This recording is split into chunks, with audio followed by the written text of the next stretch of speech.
It's the Nectar podcast. Welcome along if you're watching us live on Periscope or afterwards on YouTube, or if you're using the old-fashioned method of actually downloading us as an audio-only experience from SoundCloud or iTunes, whichever method you're using to take in what we've got to say to you. We are very, very grateful, as ever.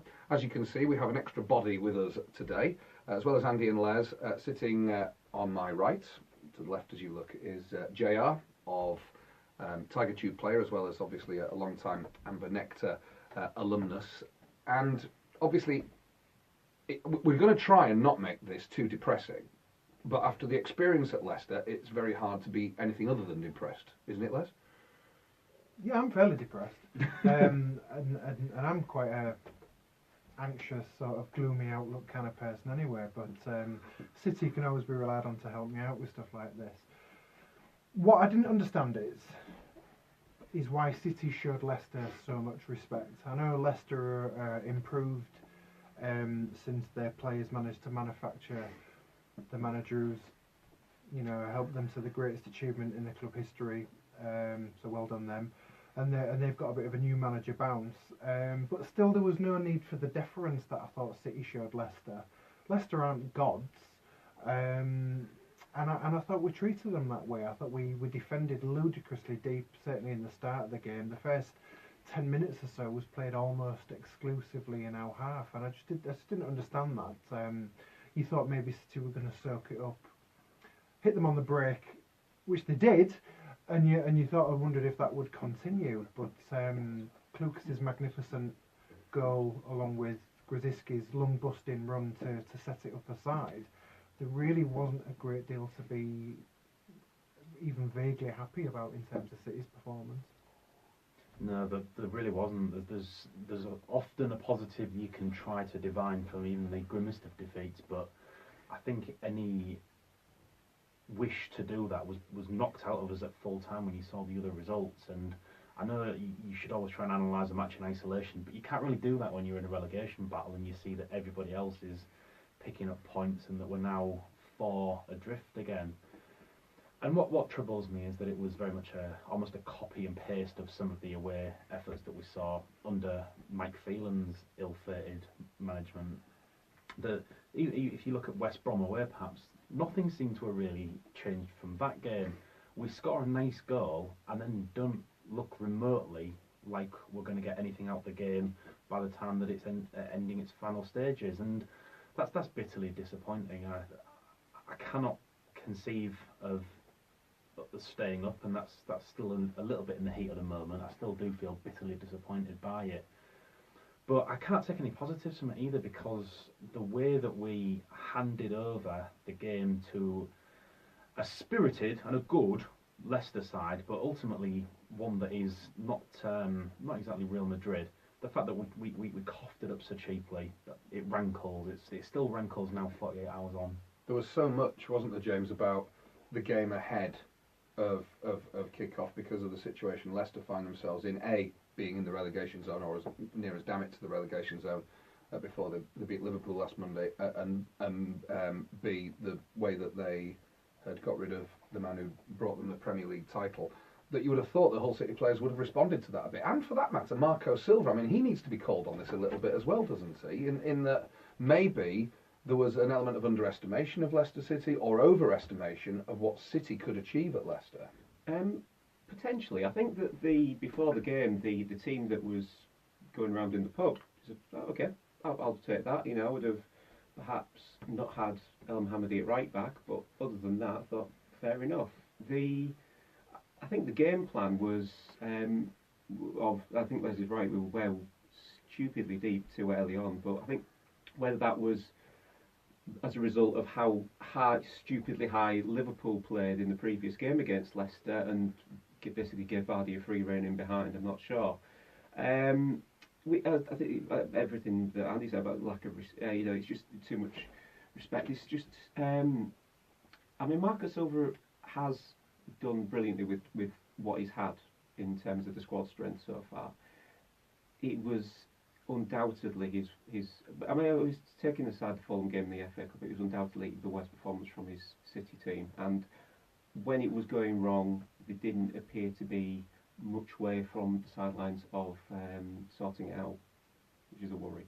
What I find really baffling is that City have massive amounts of possession in games against Manchester United, Liverpool and Arsenal, and then they go on a warm training camp to Portugal, presumably to practice getting to know each other and passing the ball about, and then So they come back looking more like strangers. we have two performances where we unpressured just give possession away. That's really bizarre. It was the one thing that as soon as Silva joined the club that you thought, whoa, look at City's playing keep ball against better sides, and it was phenomenal to see.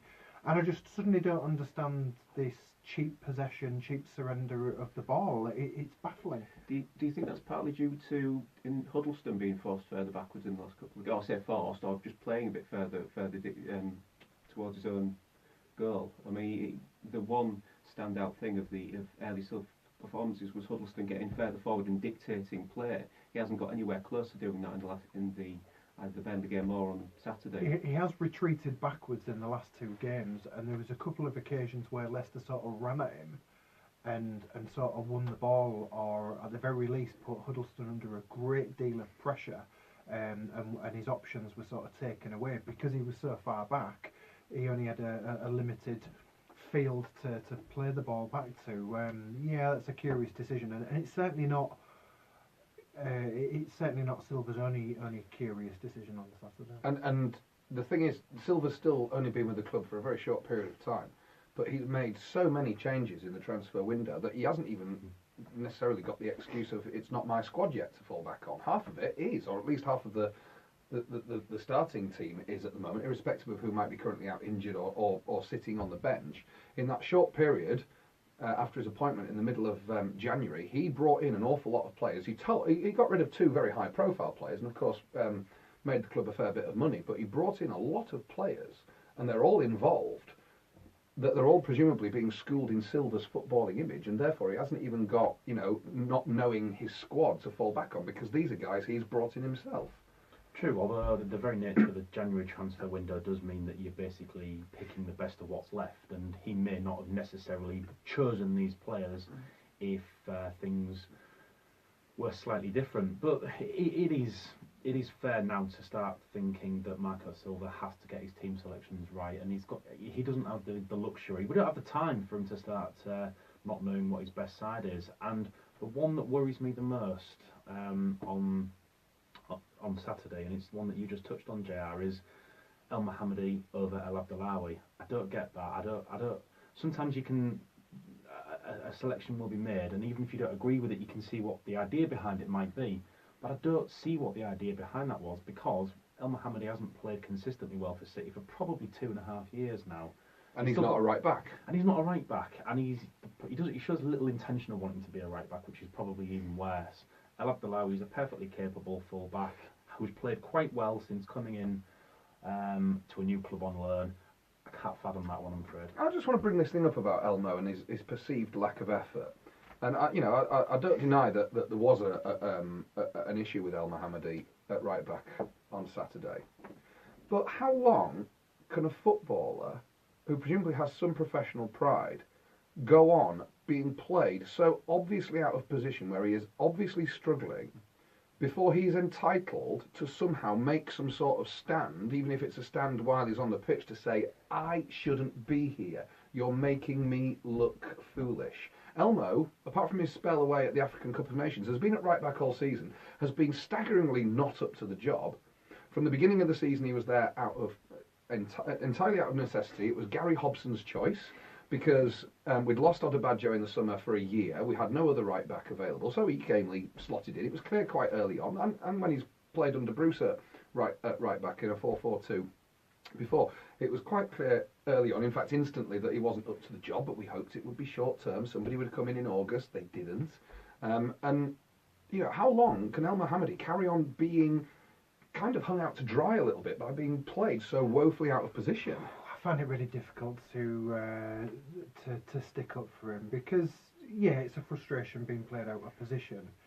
If he knows he's not good enough, but you've got a ready-made excuse if you don't play well, as long as you put the effort in. And I don't see how any professional footballers can go out and then come back into the dressing room and look his teammates in the eye as if to imply I gave it my all today when he just didn't. And Is it definitely about application and attitude rather than ability, though? I believe so. I think even if in El Mohammadi's case, if he's fed up with being at City, and he does appear to be a bit bored of being here now. I think He keeps signing a new deal every summer. But, yeah. Well, you know, is that because no one else will have him?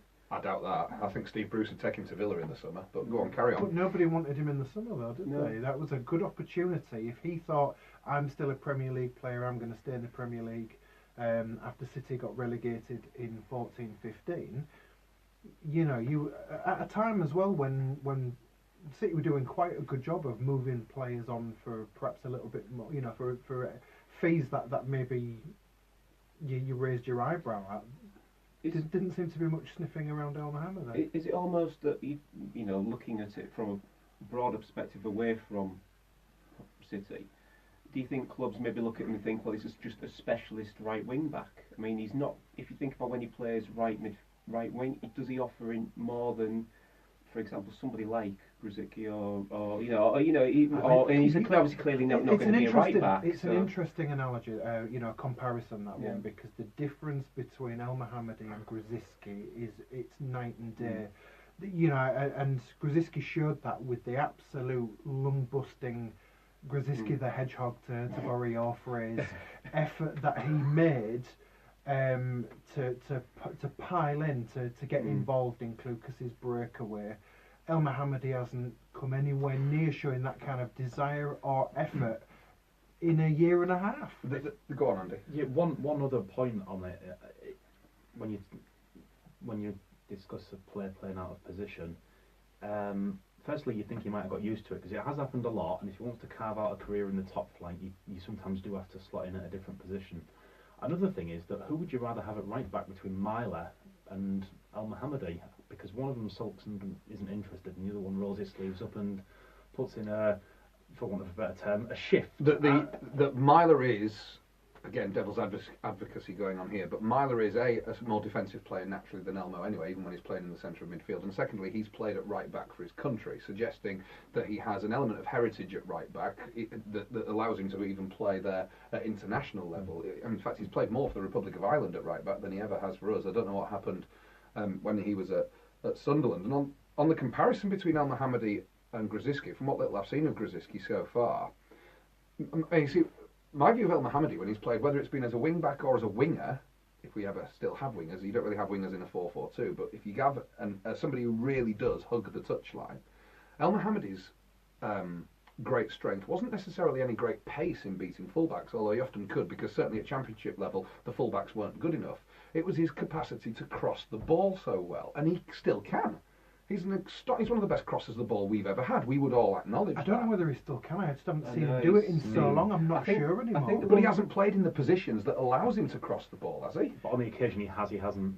Surely El Mohammadi has got the fitness to get up front when we're breaking, and is encouraged to do so. I mean, the one thing that when he was at his absolute best, when he first came here, his delivery was not only accurate, but he was plentiful as well. He just, every time he got the ball, he just looked up, and wherever he was down that byline, he aimed to try and get a cross in. But we played a wing-back system under Steve Bruce that ideally suited him. I mean, even if he was more wing than back, and we've always said he is, when he was required to get back, there was an extra centre-back covering him if he was going to go in for a challenge, or it could have been the other way around. If he'd been caught slightly out of position, the right-sided centre-back, whoever it was, James Chester, Alex Bruce, whatever, would come across and go into the challenge or occupy the wide opponent to allow El Mohammadi that chance to get back and cover. That isn't available now if he's playing as either a right-back or a right-sided midfielder. And we've got Markovic in front of him. In a 4-4-2.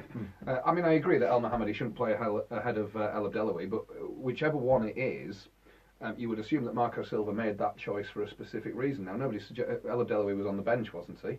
So, you know, nobody's suggesting that it was anything other than tactical. So what could the tactic have been that put El Mohammadi at the top of the list to be right back against Leicester? That's the worry. I normally have an idea of what's been tried, even if it doesn't work. I just don't get this one. Maybe it's time to pick on someone else anyway. Should we pick on Markovic? Let's pick on Markovic. Let's go. Before we do, because you brought up Grzycki, let's talk about Sam Klukas' goal, because it was a genuine high spot and possibly a unique one for the occasion. And well done to Sam Clucas, who has now scored goals in 5 different divisions, going up a division each time in 5 straight seasons, which, I mean, it's probably unique actually in football history, let alone obviously in City history. And it was a great goal, and I love it when City score counter-attack goals, and we just don't do it often enough. I'm trying to remember the last seriously good counter-attack goal that we scored. The classic one of recent memory was James Chester's goal at Cardiff, but although he very nearly scuffed it and missed it altogether because the keeper got a touch on the Grzyski cross, it was a phenomenal goal, wasn't it? It truly was. It's funny you talk about El Mohammadi being left out to dry, being played out of position, but that's happened to Clucas a few times. But Clucas's application has never been in question. I don't think you could ever doubt it. I'm going to chuck in again here though. When Clucas gets moved from left midfield to the centre of midfield, even if he's not immediately comfortable in that position, being a central midfielder does not put the rest. Being a central midfielder out of position who's not confident or is learning the role does not put the rest of the team in danger. Where going back to right back does. But we have played Clucas at left back though, haven't we? And we have played him all over the place, and we've put him in uncomfortable positions. But he's always showed hunger and desire, and that was really evident in that goal. You know, the nous to nip in and cut out the pass, the purposeful run forward, the diagonal pass. You know, even just being where he was for Grzyski to pass to him, and everything about that goal was absolutely magnificent. It was completely surprising because nanoseconds before that happened, I thought a goal's coming in seconds. I just never figured it was going to be at the other end because it just felt inevitable that City were going to concede. It felt like they were trying to concede at that point. Yeah, absolutely. As nature of the defending too deep in a bad start. I mean, there was a couple of chances that they had. I mean, fantastic block from Robertson on I think it was Mahrez that was coming in at the far stick before that. But yeah, just just generally the desire from Clucas just to break forward. And I was saying about the various roles he's played, and I think, you know, as a player that's ascended through the divisions in such quick time that he has, it's brilliant that he can clearly adapt, and also I think he's actually found his niche in centre midfield as well at this level. I think he's been unquestionably a success, hasn't he? Yeah, absolutely. I mean, he has been shunted a little bit further out left recently, but I think he doesn't possess the pace, nor the power, or the trickery to actually sustain himself actually out on. It depends on whether your wide players that you pick, whoever they are required to show either pace or power or trickery or a combination thereof. If you're playing a fairly narrow 4-4-2, then that width obviously doesn't quite come into it, or you're reliant slightly more on pacey fullbacks to provide support. I've never had a problem playing Clucas either as a left-sided midfielder or as a left-back. I think he's been okay. Well, I'm struggling to remember him playing at left-back actually very often, but certainly, having said all that... It wasn't week in, week out, but you're going to get a certain standard of effort from Clucas wherever he's put. Even if we stuck him in goal, I think he'd give it a go. He was pretty dire at Watford.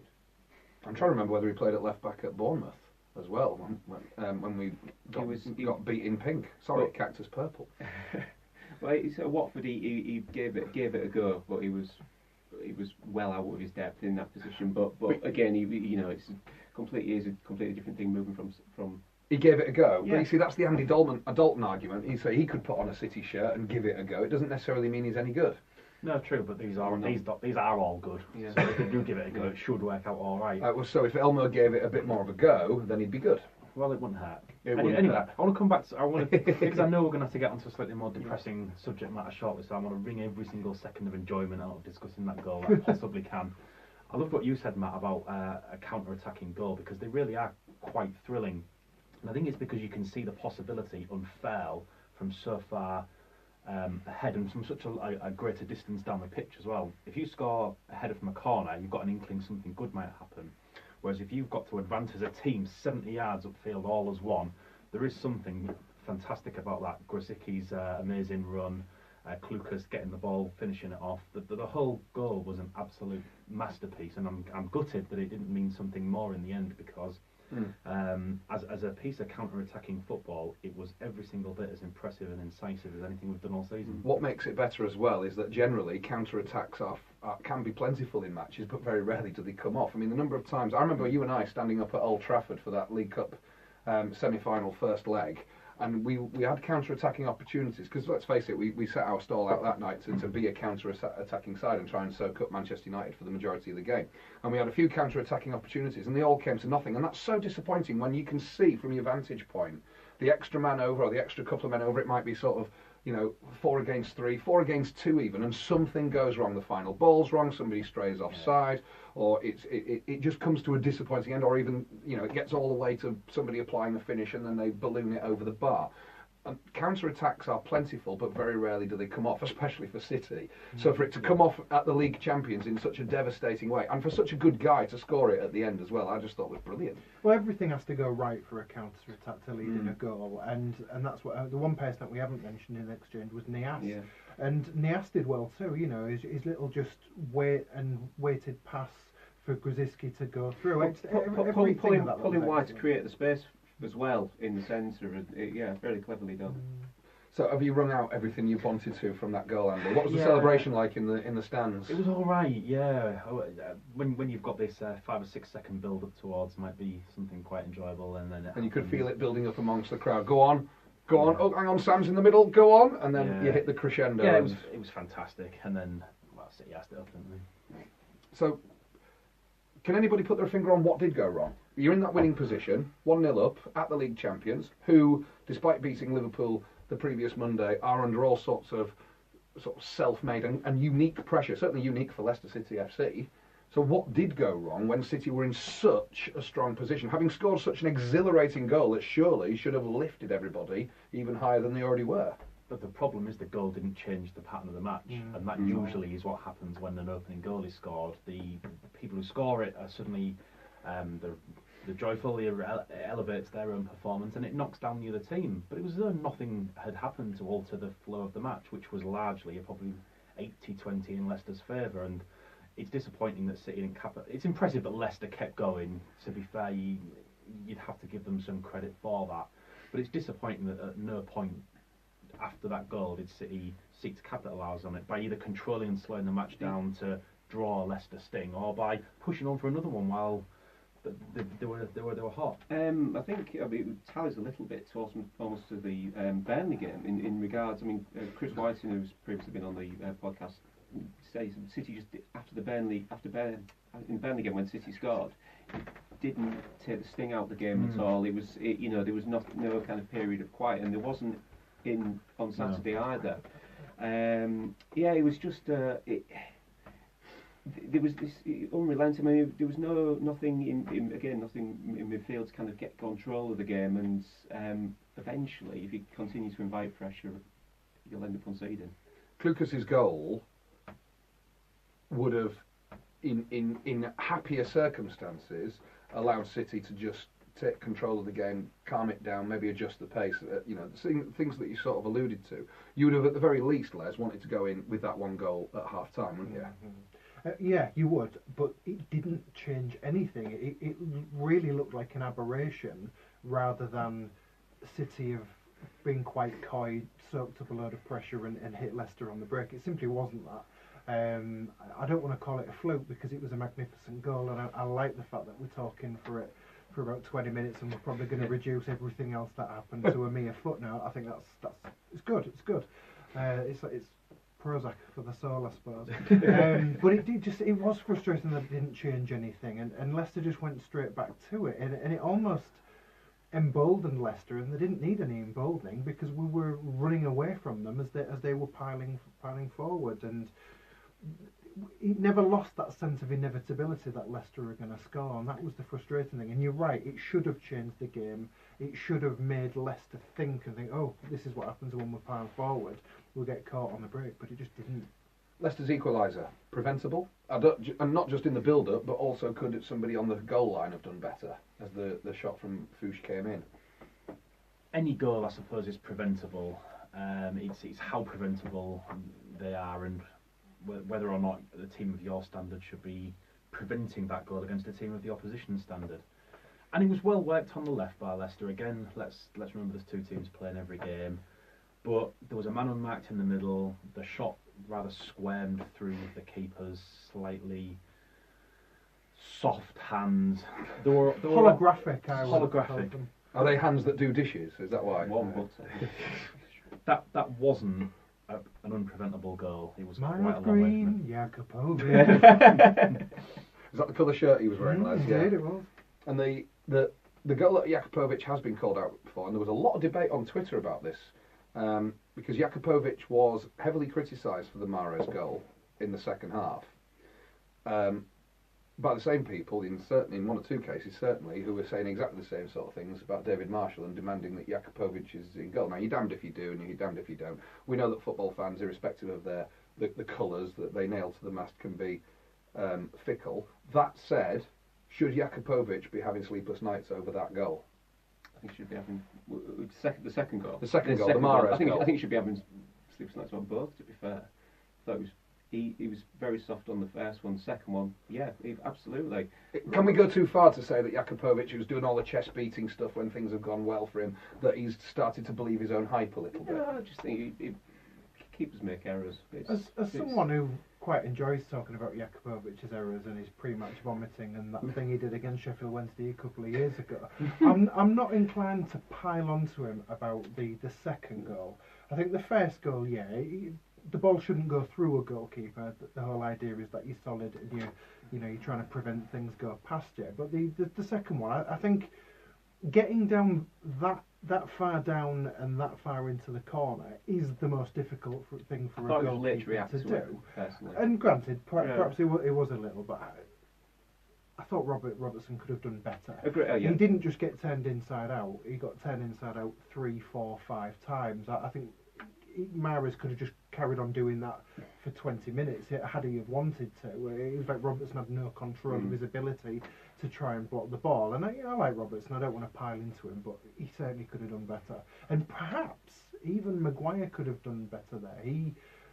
He seemed to buy a Mahrez fake to the point where he seemed to be running the other way, but it's annoying. How much melancholia can you wring out of the Leicester goals, Andy, having wrung all the joy out of the Klukas goals? Oh, I do like to wring a bit of melancholia, don't I? It's vital, I think, that you do that. They were both bad, and I am inclined to blame the keeper to a large extent for both of them. He should still play the next game, shouldn't he? But we shouldn't suddenly overreact against this keeper in the way that we probably did the previous one. But somebody said on Twitter we have our two senior goalkeepers are average, both of them. Well, are they average? They're playing for Hull City, yeah. But it's a Premier League Hull City. Yeah, but we're the second worst team in it. We're not going to get one of the best keepers in the world playing for us. We're going to get the kind of players who can't get one of the top clubs. That's how it goes. And Jakubovic and Marshall are going to make mistakes. Does this mean that all our goalkeepers have been average? Because this is the highest we've ever been, and we now currently have 2 average goalkeepers. Can you make that comparison with, the great goalkeepers that Les and I remember, like Tony Norman, for example, who is many people's favourite ever Hull City goalkeeper, is certainly mine. I don't even think Jakubovic is Vito Manone, quite frankly. And what about Marshall? And what about McGregor, who's the one who was packed out on loan, and is he better than both of them when we look back? Pre-injury he was. Yeah, I'd say pre-injury, I think McGregor was arguably possibly the best goalkeeper I've seen at City. Fair enough. The Huddlestone own goal, it finished the game. For as long as it's 2-1, no matter how poorly City are playing, you've always got a hope in the back of your head that something extraordinary is going to happen to get a point. Even if it was as dreadful as Andy's sharp intake of breath at that point suggests. He did seem incredibly surprised that a ball might hit him from a cross over that side in the box. He was a little bit too much surprised that a ball was around there. In the mixer. But up until Huddlestone's own goal sealed it for Leicester, Andy, was there hope for City? Clipped the post, didn't we? Yeah, we. Oh, it was just. I think you were there as well. Yeah. I never felt as though an equaliser was on the cards. No, absolutely not.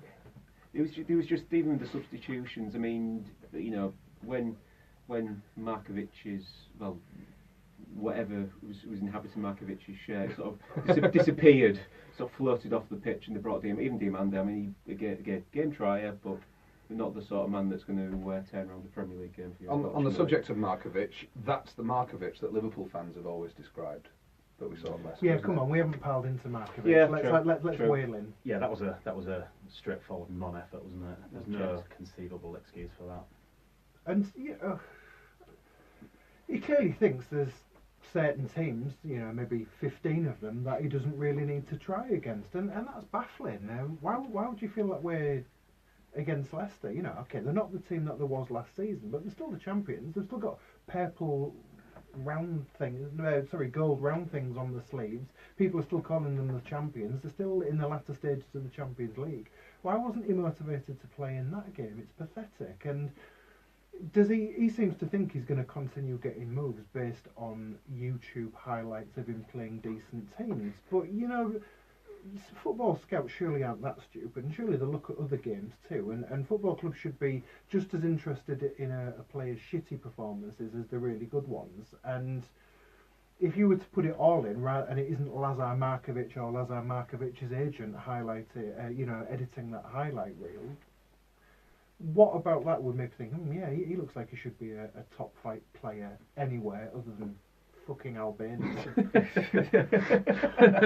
Anyway, our associate Chris Whiting on Periscope has just called it an absolute Gaston Ramirez of a performance. No, they see another. We've got 2 sharp intakes of breath in quick succession from Andy here. That means he's going to go to the North East next year and be amazing. In the Championship. I think if you're comparing someone to Gaston Ramirez in the effort stakes, then it's about as scathing as it's possible. What about Ricardo? I'm not disagreeing with it. Is it a Ricardo Vazte of a performance? Does he cut his socks? Yeah, at least Vazte had something notable about the way he wore his kit. I mean, okay, I like Markovic. I like Markovic's long sleeves, but that's probably just to keep warm when you're not running around. All right. It's the Amber Nectar podcast. We're on YouTube. We're live on Periscope. You can download the audio afterwards as well on SoundCloud and on iTunes. For the second week in a row, we don't have actually anything off-field to discuss, which given how a complete... Should we talk about Klukas' goal some more? Okay, maybe not. That definitely took place on a playing field, on a football field. Yeah, a playing field. You had to get the poo bags out before you could take part. If you want, Matt, I can certainly crowbar in a quick pop at the Allams. There's always the opportunity. You have 5 seconds to denounce the Allams, and your time starts now. Where are our knacking concessions for next season, Mr. Allam? Actually, that's a point. Could we put that in things we think this morning, or you did specifically? By now, proper football clubs with proper owners have announced what their pricing structure is going to be for next season, but we're Hull City, run by the Allen family, and that hasn't happened again, JR. Who would have thought it? It's sort of like a weary lack of surprise in your voice that the Allens. I mean, we can, but because we're now used to it, it doesn't make it right. And of course, even though it certainly doesn't make it right. We can sort of wearily laugh about it, but it's a worry. I mean, it's a real worry. Well, maybe they are waiting to see whether relegation's nailed on before we make that decision. Maybe in some bizarre way, EHAB will think, great, in the Premier League they have this pesky rule about having reasonable concessions. Well, there's none of that nonsense in the Football League where we can do what we want. So we'll wait to see what division we're in, and given results elsewhere over the weekend, they might be nearer to that decision than they were on Friday. If City get relegated, then they don't have to keep a £30 cap for away fans, and either they can charge children supporting Burton £80 next season if they want, and probably will try. Still, there'll be a ground tick in the other game. Fleetwood are coming up as well, aren't they? Yeah, they're managed by Uwe Rosler. They're doing pretty well. They're second in League One at the moment. We could get 2 ground ticks next season. Andy's trying to bring some joy out. Finally, some optimism. Involved being relegated to the Championship, going bankrupt and staying with the Allens. But apart from that, joy upon joys. Let's look ahead to this weekend. Having played one relegation rival, we now have another. And Swansea, who also changed their manager with sort of recent vintage that we did, have done so pretty much with unqualified success so far, with Paul Clements, whose brother used to play for us, in charge. There must be a Swansea way that he's not adopting, having been sacked by Derby for not apparently doing things the Derby way. But they're playing really, really well. Their victory against Burnley at the weekend was genuinely impressive. We've beaten them once at home this season already in the FA Cup, but then when they come this weekend, before we rabbit on about old Swansea fixtures, which is what we normally do for the weekend's games, we should really try and put this weekend's game in the context of what City have just gone through at Leicester, because it's not going to be an easy ride for City at the weekend. I genuinely thought the silver bounce, the silver effect, the silver lining, whatever pun you want to put on it, that uplift you get from a new manager, I genuinely thought it was going to last a bit longer than it has. And it's frustrating when you see that Clement's had the Clement bounce, the Clement lining.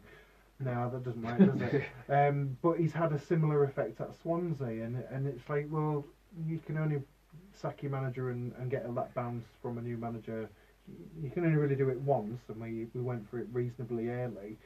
But other clubs have done it with what you would have thought was more limited managers than what we thought Silva was, because we all thought he was the second coming of Christ, Adonis, Negan from The Walking Dead, but and all of a sudden there's the weekly Walking Dead reference, all of a sudden he seems very fallible, doesn't he? And I just wondered what the bloody hell happened in Portugal.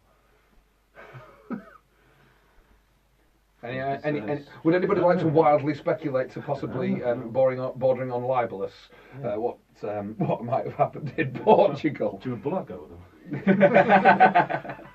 Somebody set off a fire extinguisher. Okay, Swansea at home. We've played them a lot over the years.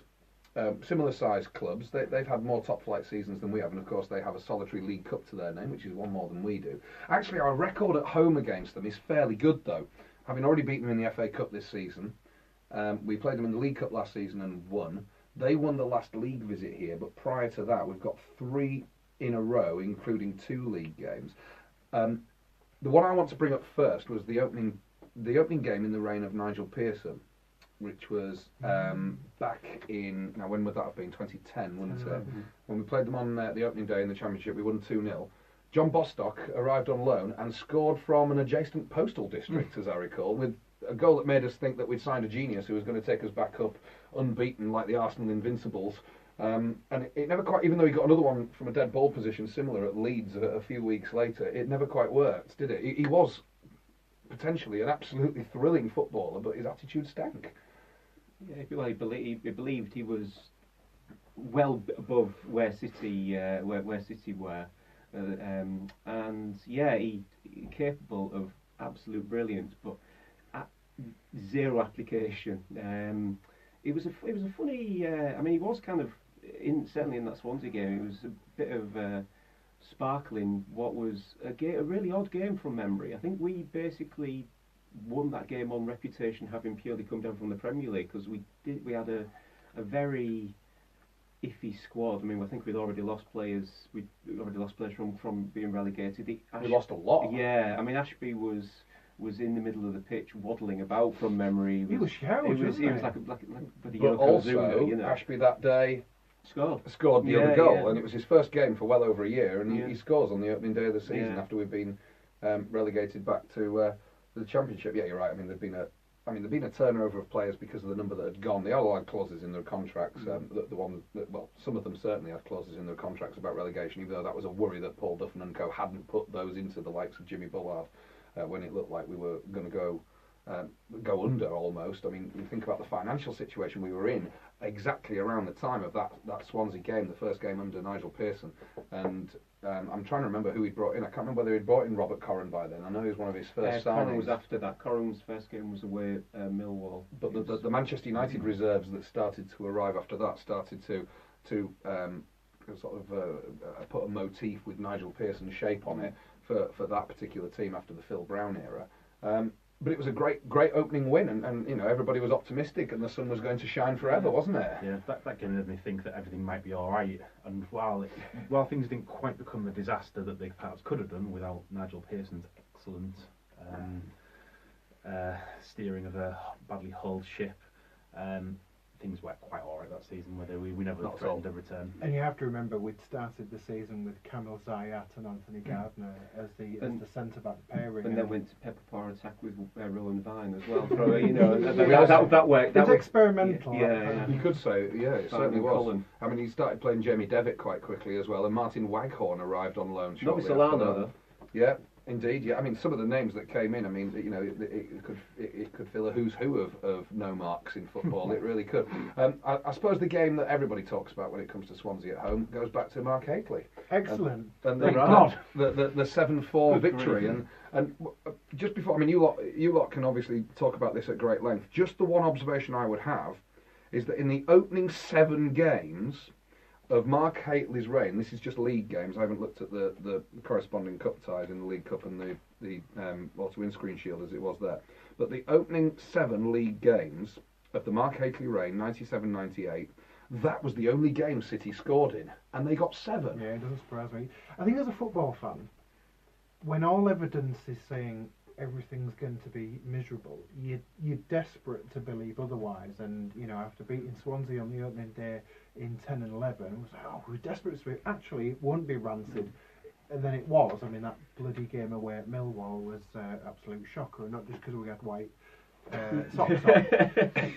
But there was that point, you know, during the City Swansea 7-4 win, where practically every time City had the ball, we scored a decent goal. I mean, Neil Mann's long-range chip was utterly Sexual. sublime. It was sexual. Jason Price played for Swansea that day, didn't he? With Scored. dreadlocks, yeah, and he scored. I mean, that was. And were they managed by Jan Mulby at that point? Ooh, good question. Can't Could quite well have remember been. that, but I think he might have been still at Kidderminster. He'd only left Right. Liverpool about a year before. He only left Liverpool in 95, 96, something like that. But- So I but think he there might have was- been at Kidderminster. there was that point where you thought, oh, after we've endured this abysmal start, everything's all right now. Attila's here, Haley on the pitch, everything, Attila, yeah. and no, it wasn't really, was it? It was just sort of a one-off, but it was a sublime one-off. It was an absolute cracking game. Dwayne Darby hat-trick.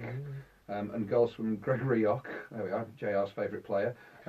2 from Neil Mann, and 1 from Glyn Hodges, who I first saw play at Boothbury Park 10 years earlier for Watford in an FA Cup tie. He was against the City. sort of like low league Markovic, wasn't he? You know, occasionally Welsh. sublimely talented, mostly couldn't give a shit.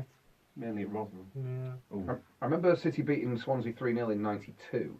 Graham Atkinson got a couple that day, but it's actually the goal by Mick Matthews. Mick Matthews played for City. He became a physio, didn't he?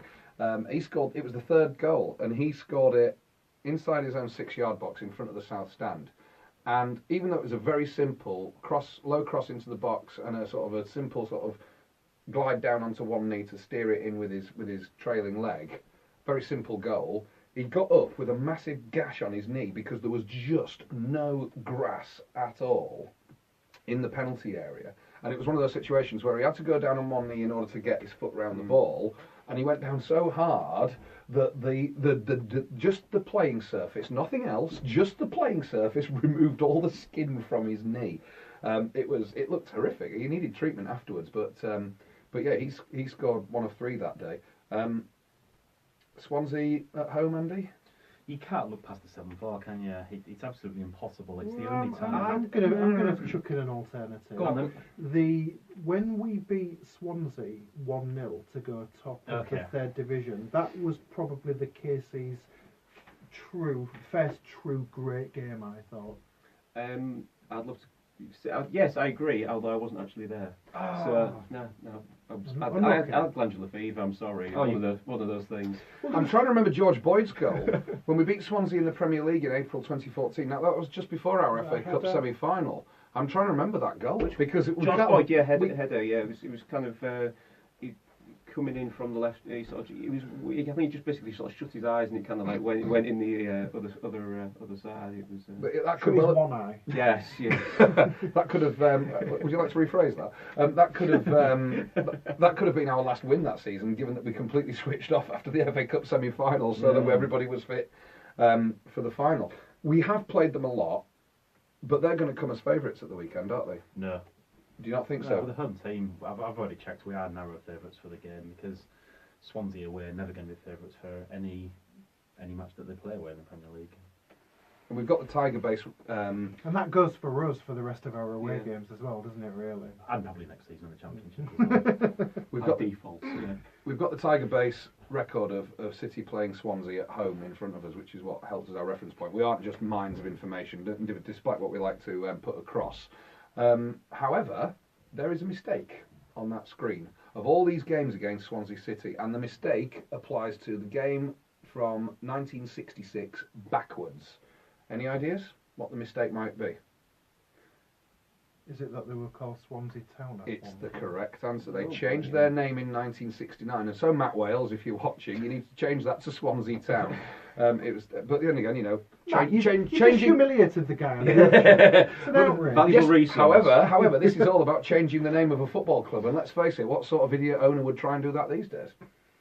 Imagine if Hull gets downgraded to a town from a city, then he would have more reason, because that's the reason why Swansea changed their name from Swansea Town to Towns Swansea are City. massive in China. All over the Far East, actually. Was it also not part? I'm sure I've read this before. Was it not to keep up with Cardiff City? They didn't want to have a lesser conurbation title in their name than Cardiff. Inferiority complex.